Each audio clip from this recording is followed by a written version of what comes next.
अब लिखा है सातवीं तुरही का फूंका जाना। सातवीं तुरही, जब सातवें दूत ने तुरही फूंकी, 15वां वचन। ऐसा लग रहा है जैसे क्लाइमैक्स अब हो जा रहा है। सातवें स्वर्गदूत ने तुरही फूंकी, 7 ही जन थे, 6 जन हो गए, 2 विपत्तियां हो गई भयानक, उससे पहले भी विपत्तियां ही चल रही थी। तो स्वर्ग में इस विषय के बड़े बड़े शब्द होने लगे। इससे पहले कि मैं आगे की बात बताऊं, आप मुझको बता सकते हैं क्या कि 7वें स्वर्गदूत के तुरही फूके जाने का वर्णन बाइबल में और कहीं मिलता है क्या? मैं आपको ज्यादा दूर नहीं ले जाऊंगा, 10वें अध्याय के 7वें वचन में आ जाइए, बस एक पन्ना पलटाइए। हमने अभी पढ़ा था 11वें अध्याय का 15वां वचन, जहां पर लिखा है जब 7वें दूत ने तुरही फूंकी तो स्वर्ग में कुछ हो रहा है। लेकिन 10वें अध्याय में 7वां वचन पढ़िए क्या लिखा है। वरन 7वें स्वर्गदूत के तुरही फूंकने पर, समझ गए आप क्या होने वाला है? पहले ही हमको बता दिया गया था कि अभी एक एक करके फूंकी जानी वाली है।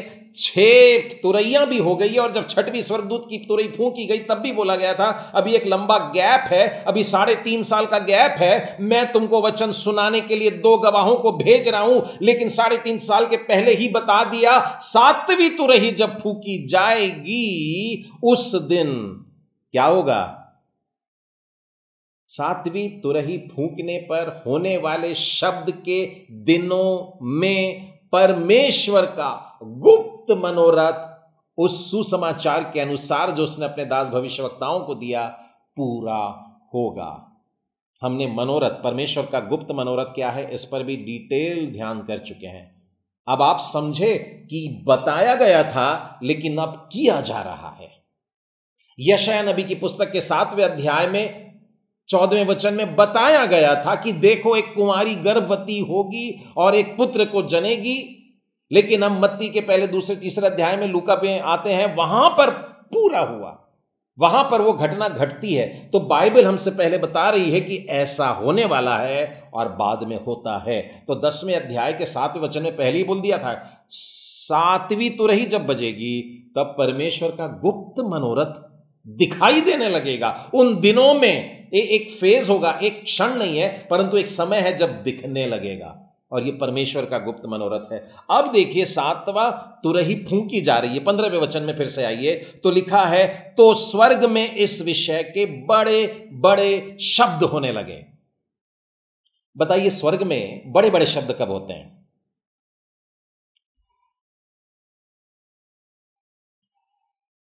जब एक पापी मन फिराता है, तब आपको मालूम है स्वर्ग में क्या होता है? एक बड़ा उत्सव होता है एक आत्मा के बच जाने पर। लेकिन आज लिखा हुआ है कि 7वीं तुरही फूंकी गई है और बड़े बड़े शब्द, यानी चिल्ला चिल्ला करके फुल वॉल्यूम में कुछ तो भी हो रहा है। आपको कुछ अजीब लगेगा। हां, 8वें अध्याय में आइए, पहला वचन देखते हैं। जब उसने, यानी प्रभु यीशु ने 7वीं मुहर खोली, 7 मोहरों वाली पुस्तक थी एक, आपको याद होगा, पिछला याद करिएगा, भूल मत जाना। और आज हम जो पढ़ रहे हैं वो 7 तुरहियों में से 7वीं तुरही है। और 7वीं तुरही जब फूंकी जा रही है तो धूम धड़ाका फुल वॉल्यूम में परमेश्वर की जय जयकार और बहुत बड़ी बड़ी बातें हो रही है। लेकिन 8वें अध्याय के पहले वचन में लिखा है जब प्रभु यीशु ने 7वीं मुहर खोली तो स्वर्ग में आधे घंटे तक सन्नाटा छा गया। मैंने बताया था आपको एक बड़ी भयानक बात होने वाली थी, बड़ी भयानक बात होने वाली थी। और यह सन्नाटा 7वीं मुहर के समय था। लेकिन अब सन्नाटा नहीं है, 7वीं तुरही के समय में जय जयकार हो रहा है, जय घोष हो रहा है, फटाके फूट रहे हैं, मानो खूब जोर जोर से जय जयकार और हालेलुया, और अपनी अपनी भाषा में सब लोग परमेश्वर की आराधना और स्तुति कर रहे हैं।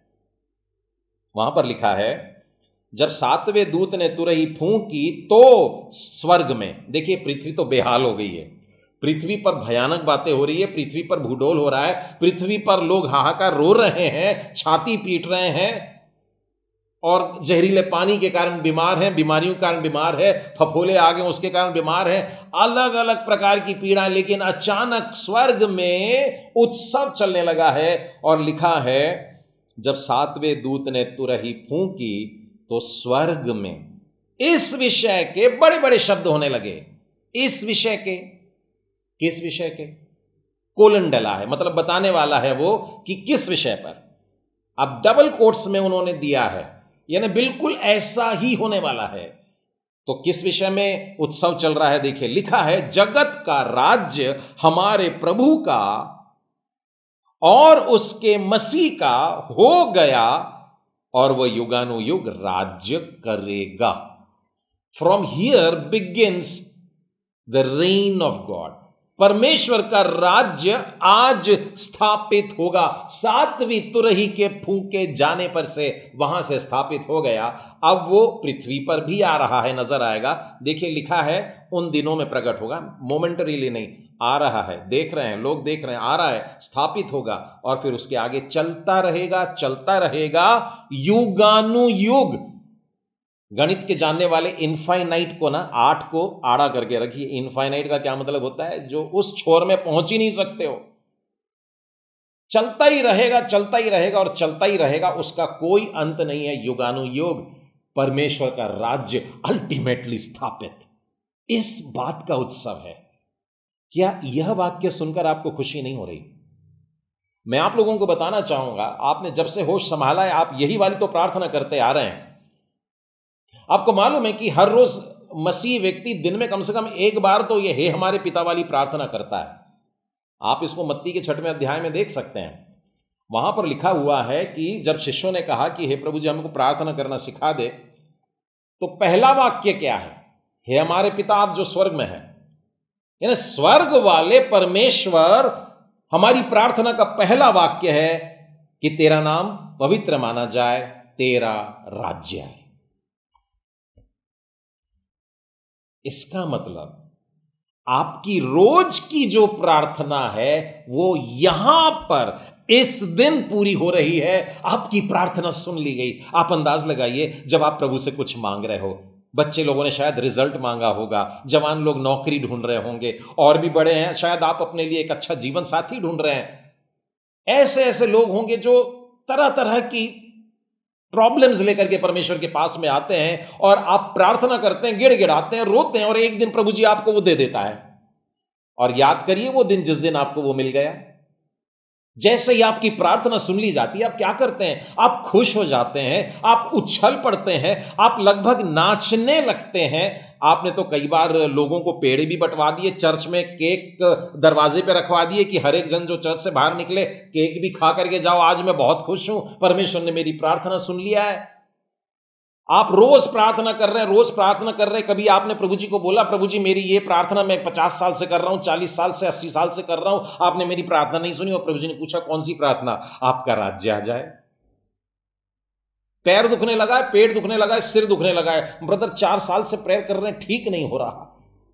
तो 40 साल से आप प्रेयर कर रहे हैं बहन, 40 साल से आप प्रार्थना कर रहे हैं मेरे भाई, कि आपका राज्य आए। स्वर्ग के परमेश्वर, हे हमारे पिता आप जो स्वर्ग में है, आपका राज्य आए। हम तो रोज की रोटी मांगते बड़े खुश हो जाते हैं। नहीं, जब वो वाला वाक्य आता है ना, आज दिन भर की रोटी हमें दे, तो बिल्कुल डाइनिंग टेबल पे बैठ के कोई कोई लोग प्रार्थना करते हैं, मैंने देखा, तो आंख खोल लेते हैं कि आज क्या बना है। हाँ, ऐसे करके वो आज की रोटी मिल गई भैया, थैंक यू प्रभु जी, ऐसा बोल देते हैं। वो पाप को क्षमा करने वाला भी, जैसे मैंने पापों को क्षमा किया, वहां कभी कभी गला साफ कर लेते हैं। लेकिन मैं बताना चाहूंगा, ये प्रार्थना आरंभ होती है परमेश्वर के गुप्त मनोरथ से कि मेरा राज्य आ रहा है। मेरा राज्य जो सबके लिए है, मेरा राज्य जो यहूदियों के लिए है, मेरा राज्य जो गैर यहूदियों के लिए है, मेरा राज्य जो हिंदुस्तानियों के लिए भी है, मेरा राज्य पूरी पृथ्वी भर के सारी भाषाओं के, सारे कुल के लोगों के लिए है, सबके लिए है परमेश्वर का राज्य। और वो स्थापित हो रहा है आज। इस विषय के बड़े बड़े शब्द हो रहे हैं। It's something to be celebrated. Hallelujah! सचमुच में परमेश्वर का वो राज्य अब स्थापित हो गया। इसके बाद लिखा है 16वें वचन में, तब 24 प्राचीन जो परमेश्वर के सामने अपने अपने सिंहासन पर बैठे थे। 24 लोग हैं, हमने देख लिया ऑलरेडी चौथे अध्याय में ही 24 सिंहासन पर बैठे हुए 24 प्राचीन हैं, वे मुंह के बल गिर जाते हैं। किस तरीके से प्रभु के सामने दंडवत हो रहा है। हम लोगों ने इस प्रकार की आराधना शायद कभी नहीं की है ना। हम लोग अपने हाथों को उठा करके प्रभु की आराधना कर देते हैं, घुटने टेक करके कर लेते हैं, लेकिन मैंने अभी तक किसी कलीसिया में ये नहीं देखा कि बिल्कुल धड़ाम से गिर गया और प्रभु के सामने एक सर उठाने के योग्य नहीं। और शायद ये कारण इसलिए भी होगा कि हमने कभी परमेश्वर की उपस्थिति को वैसा महसूस नहीं किया है, अपने चर्चेस में महसूस नहीं किया है कि परमेश्वर उपस्थित है। नहीं तो हम भी धड़ाम से गिरते। परमेश्वर के पवित्र लोग गिरे, एलिया गिरा है, दानियल गिरा है, और यहां 24 प्राचीन परमेश्वर के समक्ष गिर पड़े हैं। नहीं हिम्मत हो रही कि सर को भी उठा करके देखें। वे मुंह के बल गिर करके परमेश्वर को दंडवत करते हैं और वे कह रहे हैं, देखिए कह रहे हैं, हे सर्वशक्तिमान प्रभु परमेश्वर जो है और जो था। हम लोग इसके आगे एक शब्द और लगा देते हैं, जो आने वाला है। तो हमारे लिए तो चलेगी ये बात, लेकिन आज परमेश्वर का राज्य स्थापित हो गया है। अब वो फ्यूचर वाली बातें हम नहीं करेंगे। हम यदि उस भीड़ में परमेश्वर के सिंहासन के सामने खड़े हैं तो 24 प्राचीन के पीछे पीछे हम भी यही बोलेंगे, हे सर्वशक्तिमान प्रभु परमेश्वर जो है और जो था, आ गया है ना। हम तेरा धन्यवाद करते हैं कि तूने अपनी बड़ी सामर्थ के काम में लाकर राज्य किया है। जातियों ने क्रोध किया पर तेरा प्रकोप आ पड़ा, और वह समय आ पहुंचा है कि मरे हुओं का न्याय किया जाए। बहुत से लोग मुझसे पूछते हैं, ब्रदर एक बार टाइमलाइन बता दीजिए ना। टाइमलाइन का मतलब होता है ये घटेगी, फिर उसके बाद ये घटना होगी और ये घटना होगी। बोले वो अगर दिख जाता ना एक बार तो थोड़ा सा रिलैक्स हो जाएंगे। क्यों? किस समय पे पश्चाताप करने का वो समझ में आ जाएगा। बाइबल हमसे कहती है आज ही है उद्धार का दिन। मैं तो ये मान करके चलता हूं कि जितने भी इस फेलोशिप में जुड़े हैं, बाइबल स्टडी के लिए बैठे हैं, सबके सब धुल चुके हैं। परमेश्वर की धार्मिकता की झीलम पहन करके आप लोग चल रहे हैं, ये मैं मानता हूं। परंतु यदि अब भी हमारे इस ग्रुप में कोई है, उस दिन के लिए मत रुकिएगा, मेहरबानी से मत रुकिएगा। बाइबल कहती है आज ही है उद्धार का दिन। उद्धार के लिए कल तक मत रुकना। क्यों? क्योंकि लिखा है समय आ पहुंचा है कि मरे हुओं का न्याय किया जाए, और तेरे दास भविष्यवक्ता और पवित्र लोगों को और उन छोटे बड़ों को जो तेरे नाम से डरते हैं बदला दिया जाए, और पृथ्वी के बिगाड़ने वाले नष्ट किए जाएं। देखिए न्याय का स्पष्ट वर्णन, जो जीवित है उनका तो है ही है, यहां पर लिखा है जो मर गए थे उनका भी है, वे फिर से उठाए जा रहे हैं। बाइबल में इस विषय में पहला थिस्सलुनीकियों के 4 अध्याय में भी बहुत स्पष्ट है, क्योंकि प्रभु आप ही स्वर्ग से उतरेगा उस समय ललकार मतलब जोरदार आवाज। देखिए आज जो हम पढ़ रहे हैं ना प्रकाशित वाक्य के 12वें अध्याय के प्रकाशित वाक्य के 11वें अध्याय के 15वें वचन से आगे तुरही फूंकी गई और जोरदार शब्द हुआ, वही है यहां पर, क्योंकि प्रभु आप ही स्वर्ग से उतरेगा। पहला थिस्सलुनीकियों 4 अध्याय 16वें वचन के आगे। उस समय ललकार होगा, उस समय जोरदार आवाज होगी, वो स्वर्ग से उतरेगा। ठीक है, वो अपना राज्य लेकर के आ रहा है, और प्रधान दूत का शब्द सुनाया जाएगा। सबको सुनाई देगा, और जो खास दूत है उसका शब्द सुनाई दे रहा है, और परमेश्वर की तुरही फूंकी जाएगी, उसके राज्य की स्थापना की तुरही फूंकी जाएगी। और स्वर्ग के लोग भी सुन रहे हैं और पृथ्वी पर भी लोगों को समझ में आ गया है। अब आगे देखिए क्या लिखा है, और जो मसीह में मरे हैं वे पहले जी उठेंगे, तब हम जो जीवित हैं और बचे रहेंगे उसके साथ बादलों पर लिए जाएंगे कि प्रभु से हवा में मिलें। और परमेश्वर को ये 24 प्राचीन इस बात के लिए धन्यवाद दे रहे हैं। तो कुछ लोगों के लिए तो भयानक बात होगी जिन्होंने यीशु के बलिदान को अपने जीवन में ग्रहण नहीं किया, जिन्होंने अपने पापों की क्षमा मांगी ही नहीं, जिन्होंने उद्धार लिया ही नहीं, जिन्होंने शैतान के हाथ से अपने आप को इसलिए नहीं निकाला क्योंकि बड़ा मजा जीवन देता है, लेकिन परमेश्वर उद्धार देता है। इस बात के लिए ये 24 प्राचीन धन्यवाद दे रहे हैं। 19वें वचन में लिखा है, तब परमेश्वर का जो मंदिर स्वर्ग में है वह खोला गया। परमेश्वर का मंदिर जो स्वर्ग में है वो वाला मंदिर खोला जा रहा है, और उसके मंदिर में उसकी वाचा का संदूक दिखाई दिया। क्या मतलब होता है वाचा के संदूक का? सच बोलो तो मंदिर के बारे में मुझको बताना चाहिए फिर एक बार। फिर से एक बार निर्गमन में और मूसा के पास जाना पड़ेगा और वो तंबू देखना पड़ेगा। लेकिन फिलहाल अभी ये मान करके चलते हैं परमेश्वर का वो वाला मंदिर जो स्वर्ग में है। प्रकाशित वाक्य जिन्होंने पढ़ लिया है उनको मालूम है कि परमेश्वर मंदिर किसको बोल रहा है। जब वो मंदिर स्वर्ग में खोला गया, मानो उस कपड़े को हटा दिया गया और क्या दिखाई दिया, उसके मंदिर में उसकी वाचा का, परमेश्वर के प्रॉमिस का, परमेश्वर के कॉवेनेंट का, उसकी वाचा का संदूक दिखाई दिया। उसकी वाचा का संदूक। पिछली बार जो पृथ्वी वाला था उसमें हम जानते हैं कि उसमें एक सोने का मर्तबान है जिसमें मन्ना है। ये परमेश्वर की दी हुई वो वाली रोटी है जो परमेश्वर के लोगों ने 40 साल तक खाया था। परमेश्वर अपने लोगों की भूख रोज मिटाया करता था। और उसके अंदर पत्थर की 2 पटियाएं हैं, कुछ लोग कहते हैं 4 पटियां, 2 पटियाएं मिलती हैं जिस पर परमेश्वर के नियमों को या आज्ञाओं को लिखा गया है। और ये आज्ञाएं मनुष्य के मृत्यु का कारण होती हैं। ये 10 आज्ञाएं वही आज्ञा हैं जिनको हम लोग बार बार ठुकराते आ रहे हैं या तोड़ते आ रहे हैं। फिर से एक बार कहना चाहूँगा, मत बोलिए कि मैंने मर्डर नहीं किया और मैंने चोरी नहीं की।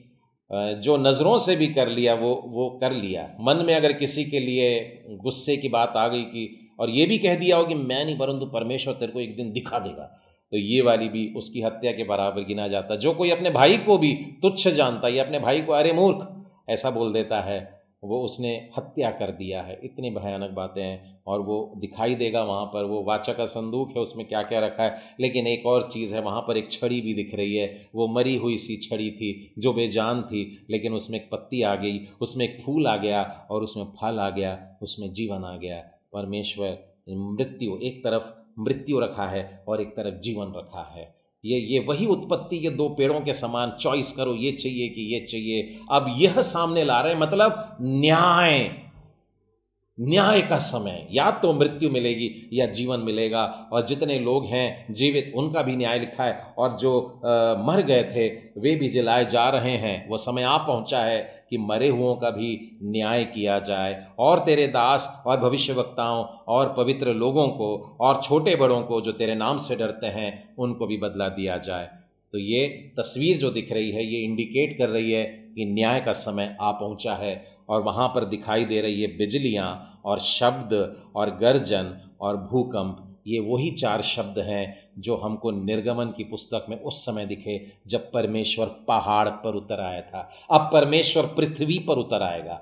उस दिन पहाड़ पर उतरा था तो पहाड़ पर बिजलियां चमक रही थी, पहाड़ पर भूकंप आ गया था, वो डोल रहा था, वहां शब्द सुनाई दे रहा था, वहां गर्जन सुनाई दे रही थी। लेकिन अब लिखा है परमेश्वर एक पर्वत पर नहीं, सीने पर नहीं, किसी खास जगह नहीं, परंतु परमेश्वर का राज्य पृथ्वी पर आ रहा है। तो अब पृथ्वी के लोग बिजलियों को कड़कते देखेंगे, पृथ्वी के लोग गरजते हुए को देखेंगे, वो सुनाई देंगे, वे डरेंगे, और साथ ही साथ गर्जन है और भूकंप है। ये सारी बातों के बीच में क्या मेरी नजर आसमान की ओर चीरते हुई परमेश्वर को ललकार के साथ आती हुई देख करके खुश होगी, या भूकंप में अपने बैलेंस को संभालते हुए और अपनी पासबुक संभालते हुए और अपने खाने की चीजों को घर में बटोरते हुए मैं यहीं रहना पसंद करूंगा कि जहां न्याय हो जाए? आज ही है उद्धार का दिन।